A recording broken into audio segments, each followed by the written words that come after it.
Everything has a price. Every choice comes with a trade-off. But the cost isn't always dollars. Sometimes it's reputation, peace, or time.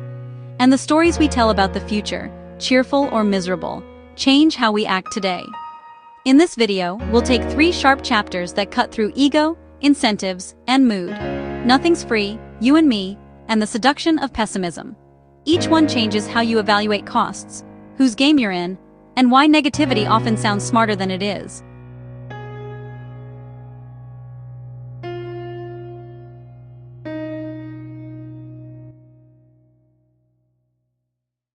In this video, we unpack 3 short but potent chapters.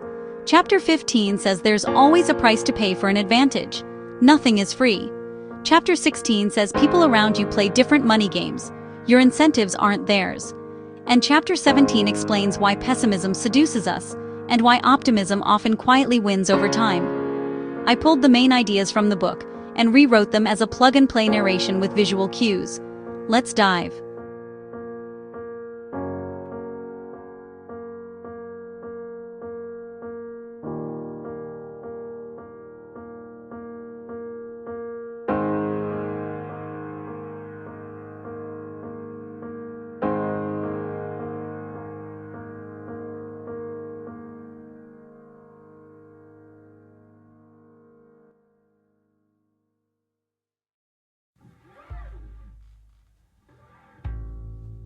Start with a basic, often overlooked fact.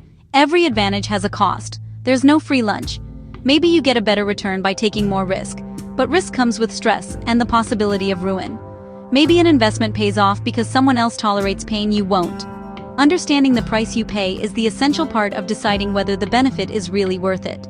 Housel offers examples you'll recognize.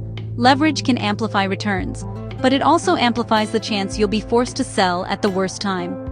Being highly concentrated in one idea can produce spectacular gains and spectacular ruin. Even the free benefits you see, like access or status, often come at non-financial costs: attention, fear, or the need to perform. Every advantage has a shadow. So before you chase a strategy because it promises an attractive return, ask, what am I paying to get it? Is the cost something I can live with? Housel's core advice is practical. Trade-offs should be explicit. Don't fall for arguments that praise upside without accounting for downside. The price might be what wipes you out. Label each choice with its hidden cost: volatility, leverage, reputation, time, or stress.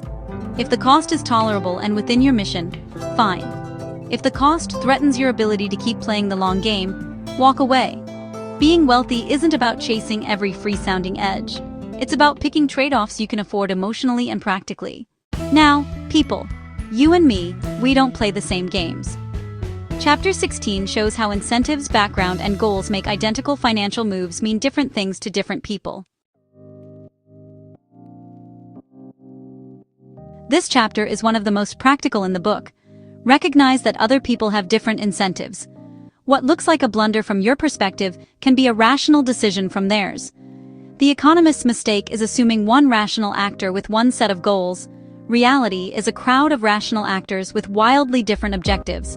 Think of 3 people: a hedge fund manager who needs short-term performance to keep his job, a young entrepreneur betting everything on scale, and a school teacher saving quietly for retirement.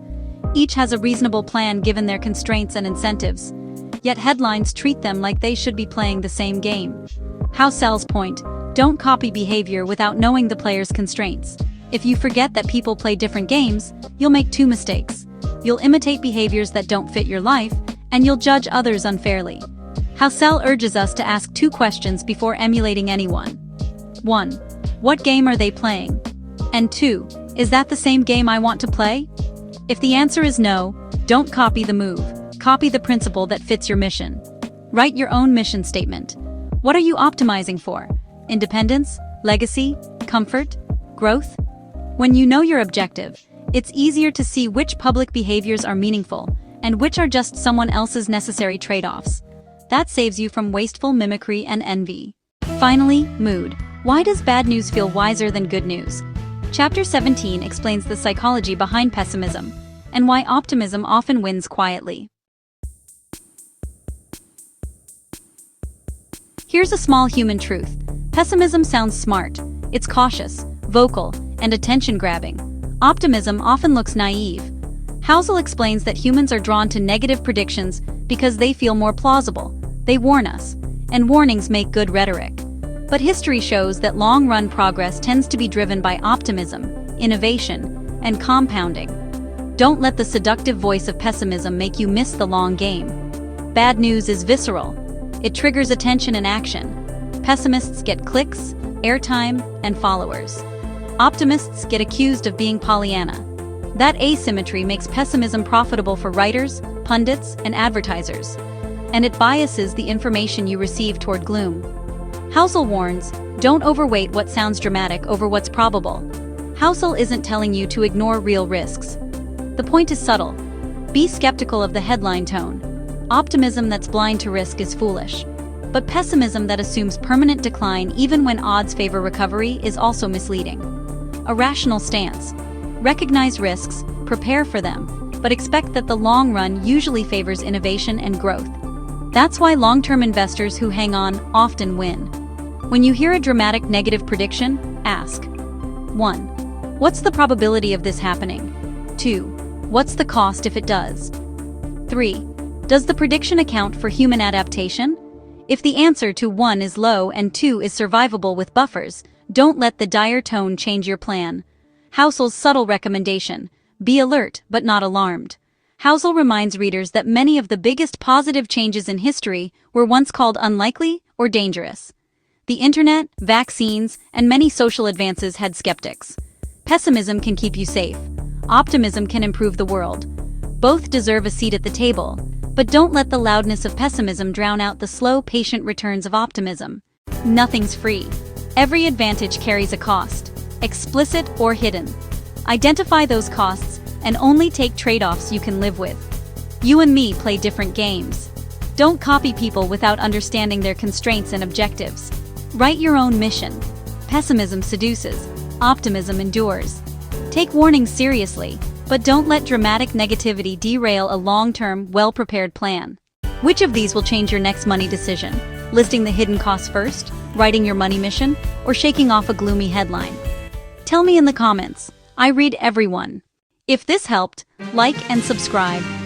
In the next episode, we'll pull the threads of the whole book together and look at how these ideas, trade-offs, incentives, and mood work as a system you can actually use. See you in the next breakdown.